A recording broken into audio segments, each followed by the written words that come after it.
Olá, boa noite! Eu não consigo começar o Vista Fina sem agradecer você pela audiência, pelas curtidas que a gente vem ganhando nas redes sociais. Então, meu muito obrigado por ter você aqui comigo. Eu valorizo muito o tempo que você passa conosco aqui na UB Play e principalmente no Vista Fina. Na nossa entrevista de hoje, a gente vai falar sobre uma trajetória incrível da Prof. Larissa, que está aqui comigo. Já te agradeço pelo teu tempo aqui também. E o foco da nossa entrevista é mostrar para vocês aí de casa o quanto é importante nós, mulheres, estarmos dispostas a ocupar lugares que nem sempre foram comuns a nós. Prof, seja muito bem-vinda. Muito obrigada, Sabrina. Muito obrigada pelo convite. É uma grande honra estar aqui com você nessa noite. Hoje é um papo de prof para prof. É isso mesmo. Alunos que estejam nos assistindo, vamos falar aqui sim sobre as nossas dificuldades de vocês quererem ficar no celular na sala de aula. Esse é um desafio de hoje em dia, concordo com você. Não tem como falar de docência sem falar sobre essa questão, né? É verdade. A gente vai falar muito sobre tudo aqui. Mas essa é uma questão interessante, né? Uma vez prof, sempre prof, né? Sim. A gente vai, às vezes, ao mercado, vai em algum lugar no comércio. Se alguém olha pra gente assim, mais do que uns 2 segundinhos, a gente já cumprimenta e vem logo, oi, prof! Vem assim, né? E é um oi carinhoso, que relembra aquela fase, que é uma fase de um desenvolvimento muito grande. Então, acho que assim, é muito carinhoso todo esse contato, né? Eu até tenho um videozinho no meu Instagram que eu adoro o meu nome, eu adoro quando me chamam de Sabrina, doutora Sabrina, mas nada como oi, prof. É isso mesmo. É inigualável. Exatamente. Prof. Larissa, mas vamos lá. Eu conheço a prof da instituição, da nossa amada UGV aqui. Tenho uma admiração, um carinho enorme pela postura que ela adota. Mas você sempre ocupou lugares pioneiros. Dá para dizer dessa forma. Me conta, como que você traçou a tua trajetória como prof? Como que isso veio fazendo parte de você? Então, eu sou formada em Engenharia Civil. Então, já começa por aí que a minha formação de graduação é uma área que hoje em dia a gente vê um pouco mais de mulheres inseridas nesse mercado de trabalho, mas a gente sabe que é um mercado tradicionalmente mais masculino, mesmo ainda hoje em dia. Então, se a gente for pensar algumas décadas atrás, quando eu comecei, era bastante desafiador, né? Hoje em dia tem todos esses desafios todos, mas tá um pouquinho assim mais, como que eu posso dizer assim, mais comum você perceber a mulher nesse dia a dia inserido também. Mas já no começo foi um desafio. E quando eu comecei na docência, eu não comecei no curso de Engenharia Civil, eu comecei no curso de Engenharia Mecânica. Então, se na Engenharia Civil a gente comenta que é um mundo mais tradicional, né, mais masculino, a Engenharia Mecânica ainda é um pouquinho mais, né? Tem mais esse viés, porque está um pouco mais envolvido com a indústria, né, com outros ambientes. E aí a gente nota que também tem todos esses contextos. Então, assim, a gente passa por vários desafios, cresce bastante, mas a gente tem que ter uma postura para a gente conseguir ir trabalhando com todos esses contextos do dia a dia também. É verdade. Então, olha só, a Prof. Larissa, ela é formada em Engenharia Civil, né? Eu lembro a primeira vez que eu vi uma engenheira numa obra lá em Curitiba, e eu falei, uau, olha só, ela vai pra lá, vem pra cá, faz isso, faz aquilo. Mesmo. Eu juro, eu parei assim e fiquei alguns minutos olhando assim, falei, nossa, ela ocupou um lugar que não é comum para nós mulheres. Não é comum, exatamente. É muito desafio, né? Mas, prof, vamos voltar um pouquinho. Quando você estudava e tal, você sempre foi de exatas? Então, eu sempre tive mais aptidão para a área de exatas, gostava bastante dessas áreas. Então, quando estava no ensino médio, ali no final do fundamental ensino médio, já sabia que ia ser algo relacionado à engenharia. E aí, o que eu fiz? Tinha um professor de matemática na época do colégio, que era engenheiro civil, né? Quando eu estava no 2º ano do ensino médio, eu perguntei para ele se eu podia fazer um estágio no escritório dele, que era de engenharia civil, para eu ir conhecendo um pouquinho na prática e vendo se era isso que eu queria mesmo ou não, né? Ele deve ter ficado assim, uau, né? Um aluno do ensino médio me pedindo um estágio. Exatamente. Aí comecei a trabalhar no escritório junto, trabalhando com projeto, né? Porque tem esse viés, a engenharia civil, ela te permite ter vários campos de atuação. Tem engenheiro civil que trabalha no escritório, projetando, dimensionando, trabalhando com a compra de materiais, relatórios de obra, né? Fica mais lá no bastidor, não aparece tanto. E tem o engenheiro civil que está lá no campo de obra, está lá, né, vendo aquela movimentação, cuidando das equipes de obra, verificando se o que foi feito no projeto está sendo executado adequadamente, porque são serviços de muita responsabilidade, então precisa dessa conferência. Tem engenheiros que trabalham no trecho, que a gente chama, que é em obras de rodovias, de estradas, e aí não tem muito lugar fixo. Conforme a obra vai acabando, vai se deslocando para vários locais. Então, assim, a versatilidade dos campos de atuação é muito grande, né? Então, te permite ter vários tipos de atuação. Tanto é que eu comentava com os alunos da engenharia civil, no tempo que eu fiquei na coordenação do curso, que era justamente isso. A gente podia ter uma turma, sei lá, com 100 alunos, e cada um deles ia ter um dia a dia muito diferente um do outro. Então, permitia, assim, uma vantagem gigantesca, né, de você ir trabalhando em campos diferentes. Por exemplo, a minha especialização, quando eu terminei a faculdade, é engenharia de segurança contra incêndio e pânico. O que a gente conhece, assim, mais amplamente no mercado é segurança do trabalho. Exatamente. Tem bastante profissionais dessa área, não precisa ser só engenheiro civil, a gente tem das mais variadas engenharias, fazendo engenharia de segurança do trabalho, arquitetos também. E essa pós de segurança contra incêndio e pânico, eu fui fazer ela, né, fui me especializar nela, justamente por aquele incidente que aconteceu na Boate Kiss. Isso aconteceu enquanto eu estava na minha trajetória na faculdade. Eu estava, acho que, se eu não me engano, no 3º ano de faculdade, quando isso aconteceu. Já estava trabalhando na área e a demanda de serviços dessa área cresceu absurdamente, porque isso foi perto do carnaval, foi finalzinho de janeiro que aconteceu esse incêndio. Carnaval já estava na sequência para acontecer, então a gente notou assim que teve uma cobrança muito maior e aumentou uma demanda muito grande de serviço. Então a minha área de especialização é dentro desse escopo também. Uma área assim que essa já tem uma diversificação bem grande. Eu vejo assim, nessa parte de segurança contra incêndio e pânico, tem também bastante mulheres trabalhando, mas é uma área que não é tão simples, porque envolve bastante assim, toda a parte de treinamento, os equipamentos, o dimensionamento, ver se está funcionando, pensar nas possibilidades de se acontecer algum risco de incêndio ou qualquer situação que tire bem do estratégico normal. também, né? Exatamente. Não é só a questão do incêndio, o pânico ele vai envolver qualquer situação que possa tirar do normal das atividades daquela situação, ou seja, que exija uma movimentação numa situação um pouquinho mais estressante. Então, a gente tem que saber como condicionar as pessoas e ter dispositivos para que isso não se alastre e não tome proporções maiores. Olha que interessante. Então, é uma dinâmica bem interessante, né? Às vezes a gente pensa que é só um alvará, que é só um título, é só uma fiscalização, Exato. só um projeto, um extintor, uma porta, mas não, né? É muito mais amplo. A gente conhece, normalmente, quem tem comércio ou tem algum negócio sabe desses projetos e todas essas situações porque precisa do documento para liberar o funcionamento, né? Mas é uma etapa muito importante. Muito importante mesmo. E a prof lembrou, né, do incêndio da Boate Kiss. Vira e mexe, a gente tem casos de incêndio, né? Infelizmente. Curitiba, esses tempos, teve uma universidade que passou por isso também. Então, são situações que devem ser, de toda forma, remediadas, né? Exato. Deve ter muito cuidado.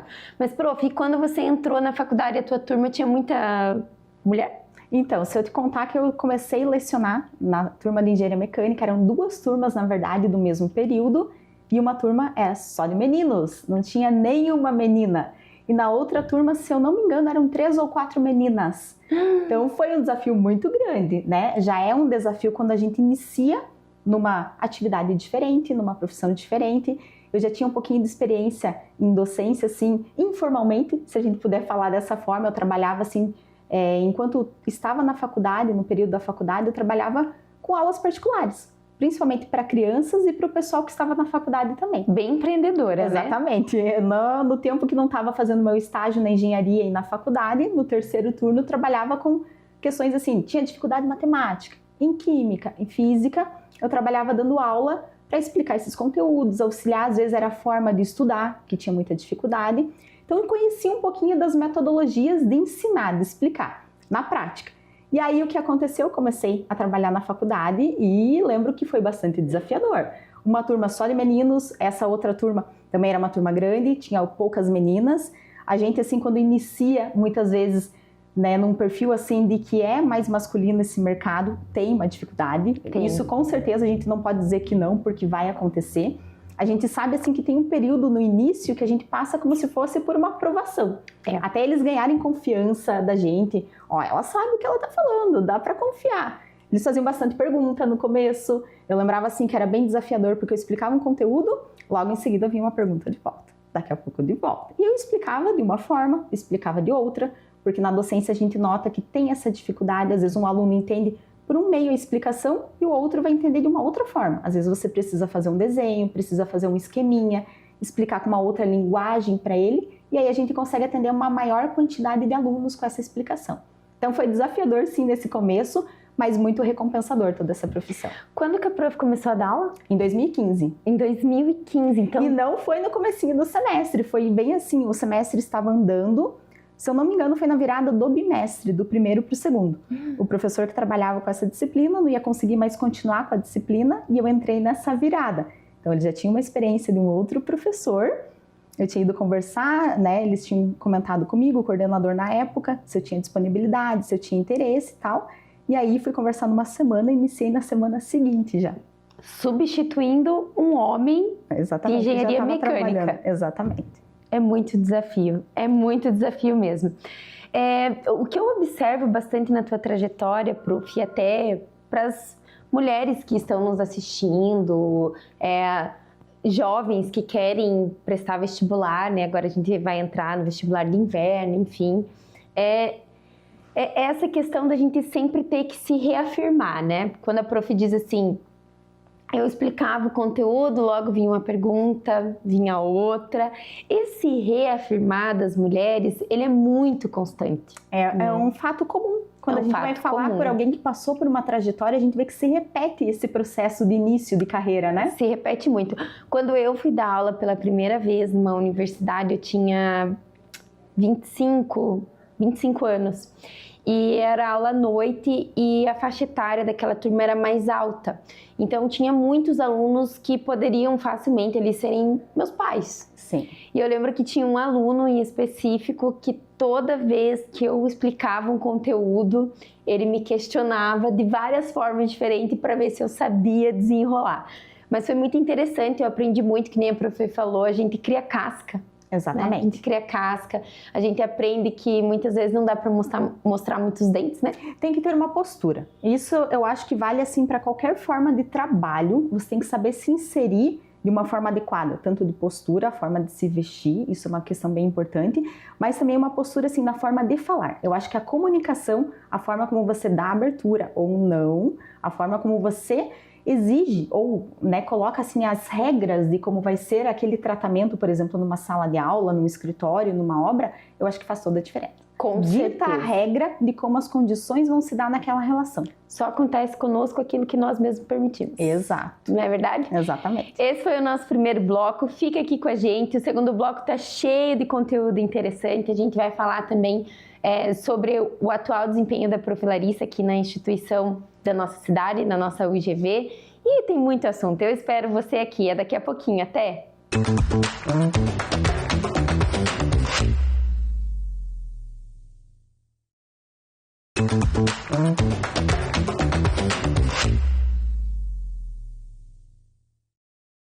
Voltamos para o nosso segundo bloco, mais uma entrevista que está indo rápido aqui nos bastidores, a gente já estava trocando figurinha, sempre muito bom aprender com os meus entrevistados. Olha, eu tô num lugar de privilégio aqui. Prof, nessa questão de docência que a gente falou, mas você é engenheira e tal, como que está hoje a Larissa, engenheira civil? Então, eu tenho trabalhado desde que eu saí da faculdade, né? Depois que eu saí do escritório onde eu trabalhei por 9 anos também nesse escritório que eu iniciei. Eu tenho trabalhado mais com os projetos de prevenção de incêndio e pânico mesmo. Então, é um projeto que a gente às vezes não lembra. Quando a obra está construindo, você lembra assim do arquiteto ou da arquiteta que fez lá a fachada, que fez toda a questão da estética, que está o por fora que a gente vê, escolher os materiais, fez toda a divisão interna, né? Então tem toda uma questão que a gente atribui muitas vezes até mesmo o estilo daquela obra com aquele profissional. E o engenheiro civil ou a engenheira civil, que trabalham muitas vezes em conjunto, então o que a gente vê hoje em dia nas obras é uma junção muito interessante do papel do arquiteto e do engenheiro civil, né? Que vão trabalhar em conjunto, complementando essas formações. E o engenheiro civil muitas vezes ele está dentro daqueles projetos, dos sistemas que fazem a obra funcionar. Então, por exemplo, o estrutural, como que aquela obra vai se manter em pé daquela forma, onde que eu preciso de uma estrutura, né, a parte da fundação, que é o que a gente vê a obra crescendo, aquele esqueleto ser montado e para depois dar todo aquele acabamento e a funcionalidade dela. E também os outros sistemas, por exemplo, o sistema elétrico, hidráulico. Então, esses dois, assim, membros, né, participantes, são os mais notáveis de uma obra. E muitas vezes esse grupo, assim, que é a parte central de uma obra, às vezes acabam não trabalhando com o projeto de prevenção de incêndio e pânico. Muitas vezes ele é terceirizado e a gente acaba trabalhando em conjunto com outros profissionais. Então, às vezes o profissional, seja ele da engenharia ou da arquitetura, que trabalha com esse projeto de prevenção de incêndio, às vezes ele não é a peça que vai aparecer com o nome, assim, de destaque, mas é o que vai pensar e se acontecer um problema? E se acontecer tal situação? Tem aqui esse sistema está posicionado nesse cantinho, nessa posição para justamente ser estratégico para essa situação. As escadas, que são elementos que a gente muitas vezes usa para se deslocar, elas têm todo um dimensionamento, não é qualquer altura, qualquer base de degrau que a gente coloca. Talvez vocês já tenham até utilizado algum degrau em que você vai subindo, lá no meio da escada se dá um tropeção no meio do degrau. Acontece muito. É um degrau que ele é muito baixinho, ele está fora do dimensionamento de conforto e segurança para ele. Ou aquela escada em que você tem que levantar muito o pé, porque o degrau é alto, e dá um cansaço, você nem bem subiu um lance daquela escada, já tá morrendo. Cansado. Agora imagina numa situação de emergência, que você não vai sair de uma forma calma, de uma forma ordenada, é uma situação muitas vezes de vida ou morte, né? Eu nunca passei por uma situação dessa de verdade, já a gente teve na especialização, a gente teve a última aula que foi um treinamento na academia, como se fosse do Corpo de Bombeiros, para simular essas situações. Tinha a casa de fogo, a casa de fumaça, simulação de espaço confinado, para usar os equipamentos todos, e aí a gente tem a noção da situação, por exemplo, de uma chama de fogo grande, a pressão que ela faz, o barulho do fogo, a primeira ideia que a gente tem é sair correndo. É verdade. Esqueça isso, não quero mais ver nada, vou sair correndo e vou abandonar tudo. É a primeira assim, sensação que a gente tem, que é como se fosse um instinto primitivo do ser humano, né? Sim. E aí essa área, na verdade, treina a gente para fazer o oposto, para justamente, e numa situação dessa, as pessoas que são as leigas, que não conhecem sobre isso na obra, saem, fazem a evacuação, saem em segurança, e quem conhece sobre os sistemas, aí sim vai lá utilizar eles para que não se propague, não tome as proporções da edificação toda e consiga ser contido também. Olha que interessante. E, prof, me diga uma coisa, em que momento que essa especialidade entra na obra? É já no projeto? É para obra, para projetos home, para projetos corporativos? Toda obra tem que ter esse projeto? Como que funciona isso? Eu sou muito curiosa, você já sabe. Mas é muito importante, porque assim, ó, eu acho que todo mundo já passou por alguma situação com fogo. Principalmente quando a gente, assim, criança, adolescente, vai lá, né, vai acender de alguma forma. Se não passou, não vivenciou, provavelmente alguém da família já vivenciou. Conhece alguém. Porque foi acender o fogo lá para fazer um churrasco, fogão a lenha, que é muito característico da nossa região, né? E aí, querendo verdade. ou não, essa época do ano Lareira, é úmido, né? Lareira. Morando por aqui, fiquei sabendo de vários casos de lareira. A pessoa vai acender aquele fogo, volta. Exato. Chaminé não tá aberta. Muitas vezes a madeira, a lenha, tá úmida. A gente tem o inverno que tem uma característica de bastante umidade. E aí, como é que você faz para acender? Então, verdade. pode ver. Tem um índice, tem estudos que falam que a maior quantidade de incêndio, de fogo que acontece são no final de semana. É verdade. E os tipos de edificações que estão mais suscetíveis a ter esse tipo de situação são edificações residenciais. E aí vem um detalhe, a norma do Corpo de Bombeiros, que é o que a gente segue, que vai dar todas as diretrizes dos sistemas que precisam, né, e aonde você coloca e a forma que coloca eles, ela não exige o projeto e sistemas nas casas. Então, aí é um detalhe importante. Esse é um conhecimento que eu acho que todo mundo deveria ter, né, porque outro detalhe que até eu não comentei, a panela com fritura. Esse é um detalhe importantíssimo. Hoje em dia que a gente estava falando do celular, você já pensou, começa a deixar ali a gordura aquecendo para fazer uma fritura, apesar de que hoje em dia a fritura já está caindo um pouquinho, né? Lá em casa é só air fry. Só air fry, exatamente. Mas né? eu cometo uma situação de perigo lá em casa, que é o quê? Panela de pressão. O que eu faço? Tchan! Embaixo d'água gelada para acelerar. A válvula lá. Essa é querer viver assim com emoções. Perigosamente. Mas esses são conhecimentos que eu acho que todo mundo deveria ter. São conhecimentos básicos, por exemplo, assim, se começou ali uma chama em cima da superfície dessa fritura, do óleo. Tem pessoas que têm queimaduras gravíssimas ou o fogo pode se propagar por jogar água. Em situação nenhuma a gente pode colocar água quando tem um óleo queimando. Você só vai fazer com que se propague. Então aí já vai até uma dica para quem está ouvindo a gente que tem que tomar muito cuidado em relação a isso. E o que a gente faz? Joga uma toalha? Então, o correto seria colocar uma tampa em cima, porque ela vai abafar. Então, primeiro de tudo, para a gente ter fogo, a gente precisa ter uma união de 3 elementos, que é o oxigênio, ter um material que queima, ali no caso a gordura, mas pode ser qualquer material que tem uma propriedade de ser queimado, uma madeira, o próprio estofado, plástico, que são tóxicos quando queimados e tudo mais, né? E o calor. Só que o calor acontece o seguinte, ele é inserido na reação de queima e a reação, quando vai queimando o material, vai gerando calor. Então, ela auto se sustenta, né, nessas condições todas. Por isso que é muito perigoso. Então, correto, se tem alguma fritura que começou algum processo de pegar fogo, seria colocar uma tampa em cima para abafar, porque daí você não permite que o oxigênio seja abastecido nessa reação. Ou, se não tiver uma tampa, umedecer um pano, torcer ele para que ele não fique pingando, né? E colocar por cima e desligar o fogo para tentar conter isso um tempo, né? Não, e perigosíssimo, né? Exato. Porque a gente tem vários elementos dentro de casa que são altamente inflamáveis, né? Claro. E aí, onde tem um fogão, às vezes tem uma toalhinha, tá perto da cortina, clássico, um pano de né? prato. Clássico. Às vezes o forro é de PVC. Então, assim, tem caminhos para o fogo ir se propagando. Então, a gente tem que tentar evitar de que isso vá continuando e que as proporções sejam reduzidas. E até, prof, uma questão do próprio botijão de gás, né? Também, exatamente. Essa é uma questão bem importante, porque o gás, ele tem uma dificuldade a mais e um risco a mais, porque quando ele está vazando, ele vai ocupando todo o espaço. E dependendo da concentração que ele se encontra naquele ambiente, ele pode gerar aí uma explosão. Então é um detalhe bem importante que os locais onde tem botijão de gás precisam de ventilação, precisam da verificação periódica dessa válvula, né, para ver se não vai ter nenhum problema. Mas então, resumindo, as casas é onde não precisa do projeto e dos sistemas de prevenção. A gente não vê um extintor, a gente não vê uma luminária de emergência, as plaquinhas de sinalização numa casa. Então, se for de uma única família, casa isolada, não passa por isso. Aí, quando que começa a exigir esses tipos de projetos? Em edificações de multifamiliares, então, por exemplo, prédios de apartamentos, né? Aí os prédios de hotéis também precisam.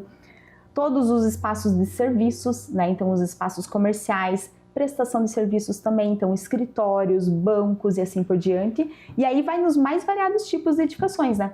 Escolas, grupos de reunião de público, né? Então, por exemplo, hospitais, né? A gente vê bastante também essa comunicação. É um detalhe bem importante por causa da mobilidade que é reduzida, né? Então, um paciente, por exemplo, se está numa UTI, está numa outra situação, não tem como você tirar. O hospital é um ambiente que precisa de áreas de refúgio, isoladas, que se acontecer alguma situação, o paciente pode ficar em segurança ali nesse tempo em que está sendo trabalhado com essa situação toda, né? Olha que interessante, então precisa de uma classificação, não tem uma regra única, que é igual para todas, depende do grau de risco dessa edificação, da área dela, quanto maior a edificação, mais risco e mais sistemas, quanto mais alta a edificação, mais risco e mais sistemas, e dependendo qual que é a quantidade de materiais que tem dentro dessa obra, a gente precisa de mais sistemas também, porque tem mais possibilidade de queima. Nossa, a gente então recebeu uma aula aqui, né? Então é bem dinâmica. E vale a pena em casa a gente ter um extintor, prof? Ou então, não vamos saber usar melhor não? É isso que eu ia falar. Então, se não sabe utilizar o equipamento, a gente tem um caso bem clássico que era os extintores de carro, né? Então, sim. Até um certo tempo era obrigatório, depois saiu. Então, que dava de multa de extintor vencido. Exato. E o que a gente via? Se precisasse, às vezes as pessoas nem sabiam onde estavam e nem como utilizar realmente, né? Então, é uma questão assim que sabendo os cuidados básicos, eu acho que a gente consegue ir controlando tudo isso, né, para não gerar um risco no nosso dia a dia também. Melhor evitar do que ter um extintor e achar que pode fazer tudo, né? Exatamente. Muito bom. No terceiro bloco, a gente vai falar com a professora Larissa sobre um outro tema. E a gente, né, já antecipando aqui, falaremos sobre gestão de pessoas, porque hoje ela está numa nova função também não comum às mulheres e a gente quer inspirar você a também alcançar voos cada vez maiores. Até já!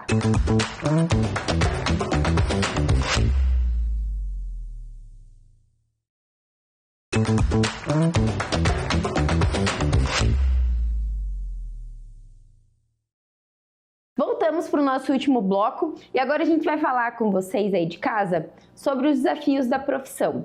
A Prof. Lari ficou praticamente 10 anos em sala de aula, né, Quase 10 anos. No curso de engenharia, um curso de exatas, a gente falou que não era e ainda não é tão comum mulheres nessa área, mas já temos mais espaço. A Prof. Lari também alçou o cargo de coordenadora do curso. Isso, por 8 anos praticamente fiquei na coordenação do curso. Eu conheci a Prof. Lari como coordenadora de engenharia. E agora a Prof. Lari ocupa outro espaço também não comum às mulheres dentro da universidade. Conta pra gente que espaço é esse. Então, agora eu estou, né, na pró-reitoria acadêmica, desde o ano passado, então vai fazer um ano agora praticamente. Então é um desafio diferente também. Se a gente falou um pouquinho lá no primeiro bloco, o desafio na docência, né, dessa inserção da mulher, foi um primeiro aspecto. A gente vai ganhando experiência, vai evoluindo. Criando casca. Exatamente. Vai sabendo como lidar com as situações do dia a dia, que são bastante assim, como que eu posso dizer assim, as mais diversas possíveis, porque às vezes os alunos vêm com demandas não só acadêmicas. Então a gente, enquanto professor, faz uma ponte com o mundo lá fora, porque a gente percebe, principalmente na graduação, essa diferença. Eles saem, boa parte dos alunos, mas não é regra, tem alunos ali um pouco mais velhos, que já estão um certo tempo atuando em outras áreas, e tem vários alunos que saem direto do ensino médio, né? Eu acho que no direito também acontece bastante. Acontece. Tem alunos do primeiro período que eles chegam pra gente na primeira semana de aula, a gente tá dando aula e tal, e eles perguntam, prof, que horas que vai ter o recreio? É isso mesmo. Aí, posso ir ao banheiro? Posso ir ao banheiro? Que horas que é o recreio? E o sinal? Aí a gente às vezes faz uma brincadeira ou outra para eles entenderem que estão num ambiente de autonomia, numa academia, enfim. Mas é isso que a prof falou, é muito real. A gente tem alunos hoje de várias faixas etárias, né? Prof? Exato. De vários locais também. Vários locais. E isso é uma coisa que me chama muita atenção aqui na região. Eu tenho um carinho e um respeito enorme pelos alunos aqui de União da Vitória, porque muitos são de São Mateus, Iriniópolis, Canoinhas. Tenho vários alunos de São João do Triunfo. Exato, também tinha alunos de lá quando estava lecionando. Chegam muito tarde em casa, então assim, eles chegam 1h da manhã em casa, e 7 horas em pé. Pela manhã e pela tarde, então trabalho de ônibus. Exatamente, trabalho o dia todo, sai um pouquinho antes para conseguir pegar o ônibus para vir até aqui. E essa estrada que não tá nem um pouco fácil, né? Um pouco fácil. Todo o risco, todo o cansaço desse deslocamento diário também. Então é muito louvável, né, quem está com a gente nessa troca. E eu vejo assim que nessa posição do professor, a gente faz essa ponte com essas questões da vida, assim, dessa mudança assim como de os aspecto. Alunos que já têm família. Também. Né? Casados, exatamente. Filhos pequenos, mulheres com filhos pequenos, o desafio é maior. Muito maior, né? Nessa dinâmica, a gente verifica vários alunos, até mesmo ao longo do curso, né? Que tem bebê no meio do curso, esse desafio no voltar após a gestação. Retomada. Exatamente. É um desafio muito grande. Mas eu vejo ao mesmo tempo que privilégio a gente tem de estar numa profissão que permite esse tipo de troca. Eu acho que essa troca que a gente tem na docência, em que é um crescimento dos dois lados, né? A gente percebe, assim, um dos momentos que eu mais adoro são as formaturas, que são as colações de grau. A gente, enquanto coordenador de curso, enquanto estava na coordenação de curso, a gente é a primeira pessoa, né? Tem o reitor, quem faz lá a outorga de grau, mas o coordenador do curso, então pude vivenciar isso até ano passado, é o que entrega o canudo, né? É o ato simbólico da gente entregar. Mas além do que isso, a gente tem uma visão muito privilegiada, porque a gente olha nos olhos do aluno que acabou de realizar o sonho dele. Porque essa trajetória de 5 anos ou 4 anos é muito sofrida para a maior parte dos acadêmicos. E o sonho, né? Às vezes é do aluno, da família do aluno, uma construção. Não é sozinho. De todo mundo. E aí a visão que a gente tem lá de cima, acompanhando, você entrega o canudo, você vê o aluno todo emocionado. Parece que passa um filme na nossa cabeça de como ele entrou na graduação, o quanto ele cresceu e se desenvolveu nesse período. E no fundo está a família, porque eles ficam em pé, se erguem justamente nesse momento, né, que o filho ou a filha está ali colando grau, e é muito bonito. Assim, eu acho que é o que reabastece a gente, que linka, assim, todo esse desafio diário. A gente vê assim que esse aluno, muitas vezes ele vai voltar lá para a cidade dele, às vezes não, né? Mas às vezes volta lá para a localidade dele, às vezes ele é um dos primeiros naquela área a atuar daquela forma, e a gente vê que ele vai fazer uma diferença gigantesca na vida de pessoas. Então, às vezes, a gente fala até mesmo da minha área, da engenharia civil de formação. A gente pensa assim, é uma área de exatas, é frio, vai construir com cimento, tijolo. Negativo. Não. Qual que é a consequência Vocês constroem final? sonhos, né? Pessoas, exatamente. Pessoas. Isso que eu sempre gostava de comentar com os alunos, que a partir do momento que a gente está ali lidando com um projeto, é o sonho de alguém, é um valor alto, porque uma obra é um investimento muito grande. A gente pode ver pelos programas ali do governo, Minha Casa Minha Vida, que é um dos mais famosos e tudo, quantos anos as famílias ficam pagando aquelas obras. Então, é assim, realmente parece clichê, mas é concretizar os sonhos dessas pessoas. E a docência também faz parte dessa questão toda. Então, eu acho que é muito bonito essa troca toda e esse desenvolvimento ao longo desse período todo. Eles crescem muito nesse período e a gente vai acompanhando tudo isso e crescendo junto, com certeza. E é muito bom, né? Eu dou aula pro comecinho do curso de Direito, depois eu encontro eles no meio e lá no final. E às vezes eu paro e fico olhando e falo, nossa, gente, olha como que tá a argumentação desse aluno. O modo de se vestir, de se comportar, a gente observa tudo isso e realmente é gratificante. Mas, prof, nessa tua nova função dentro da UGV, estando num lugar de gestão mesmo, o que você vê sobre pessoas? Como que você consegue dinamizar essa postura, lidar com mais pessoas? Porque agora o número de pessoas atendidas ou que se relacionam com você aumentou. Exatamente. Porque antes eram alunos e professores do curso, agora são alunos, professores de todos os cursos e tudo acontecendo ao mesmo tempo. E é uma dinâmica diferente. Por exemplo, quando a gente está na sala de aula, a gente é um professor, a gente vê as nossas ações direto no aluno. Então, o que a gente fala, o que a gente cobra, a forma como a gente tenta avaliar um exercício, um conteúdo para verificar se o aluno assimilou, né? Uma forma dele estudar e revisar é mais direto. Aí, quando a gente está na coordenação de curso, a gente trabalha com os professores todos dos cursos e os alunos que estão ali no curso. Ou seja, a gente trabalha dentro de situações diretas também, mas um pouco mais indireto, porque a gente às vezes dá coordenadas para os professores, mas quem vai executar são os professores. Então tem que ter uma comunicação bem assertiva para que a informação chegue de uma forma adequada e guiando, compartilhando experiências. E na pró-reitoria acadêmica, eu vejo assim que tem essa dinâmica um pouquinho diferente. Então agora eu, por exemplo, no meu dia a dia, trabalho com os coordenadores de curso, com os professores, com os alunos também, mas é de uma forma mais indireta. A gente trabalha com os coordenadores compartilhando experiências, né, situações que devem ser aplicadas, dinâmicas do dia a dia, mas quem vão executar são eles e os colegiados, os alunos também. Então assim, a gente trabalha guiando, confiando nas pessoas, trabalhando com essa troca de experiências. Às vezes a gente vai lá, verifica as atividades, acompanha agora de todas as áreas, então me permite ter um conhecimento muito interessante de todos os cursos, né? Abre a visão e aí a gente percebe que tem coisas, por exemplo, de um curso que não tem uma relação direta, às vezes um curso lá da saúde, mas às vezes é uma prática que a saúde, que tem toda uma visão diferente também, né, em relação às pessoas, é um campo diferente. Até o perfil das pessoas que vão para esse curso tem uma diferença. É verdade. E tem coisas que a gente pode aproveitar para outras áreas. Então isso permite uma troca de experiência muito maior, muito mais rica também nesse aspecto. Muito interessante. Prof, me conte uma coisa. Você sempre gostou de liderar? Ou a liderança foi aparecendo para você e você foi assumindo ela com o passar do tempo? Então, eu vou comentar com você que eu sempre olhava para os problemas e não conseguia só olhar para aquele problema, mas tinha que achar uma solução. E aí isso eu consegui notar, por exemplo, durante a faculdade. Ia lá, estava na comissão de formatura, estava lá no centro acadêmico, então eu sempre estava em alguma posição porque queria resolver as coisas. E fui notando que começou a ter um perfil para isso, sabe? De verificando assim o problema, como que ia resolver, o que fazia, organizar essas situações.